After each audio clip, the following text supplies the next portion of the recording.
Hi everybody, my name is Derek Saul. I'm the Chronicle Sports Editor and welcome to this week's edition of Sportswrap. It was a not so great weekend for Duke football and what was their biggest home matchup. You saw all over campus and all over Durham people decked out in Duke or Notre Dame gear, but Notre Dame, the visiting team, absolutely disrupted Duke in what was really a pretty awful game. It was cold here in Durham, but the fan base still showed out. They announced it was a sold-out crowd of over 40,000 at Wallace Wade Stadium, and Ian Book, Notre Dame's quarterback, had a career day with over 100 yards rushing on the ground, easily a career high, and Duke really couldn't stop Notre Dame on offense, and the Blue Devils on offense themselves really couldn't muster anything. The only touchdown came at the end of the second quarter when Quentin Harris connected with Scott Bracey, but it was really a frustrating night for Duke's offense with some questionable play calling, but more so in the sense that they were unwilling to take shots deep, whether that was a distrust in the offensive line, Quentin Harris,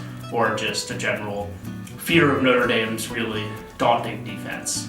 Duke women's basketball in a big road matchup against Texas A&M on Sunday. Texas A&M ranked number 6 in the country, and Duke, which is unranked, was able to stay in it for most of the first half behind a very solid effort from Azana Baines off the bench, but the Aggies eventually pulled away to have one of the best backcourts in the country, and Duke really showed that maybe it's not ready to compete with the nation's best, but it's certainly the first half of action was certainly encouraging for those expecting the Blue Devils to return to the NCAA tournament for the first time in 2 seasons.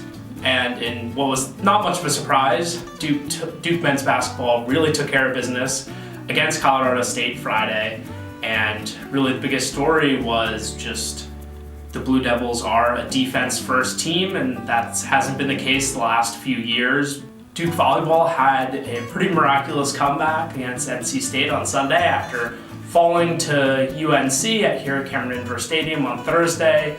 It looked like that, the bad luck, the bad bounces were going to continue in Sunday, losing their first 2 sets against the Wolfpack, but recovered and won their next 3 sets in really dominant fashion.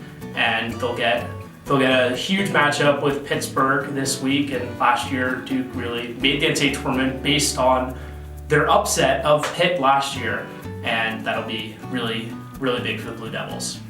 Thank you very much for joining us. For Derek Saul, The Chronicle, thank you.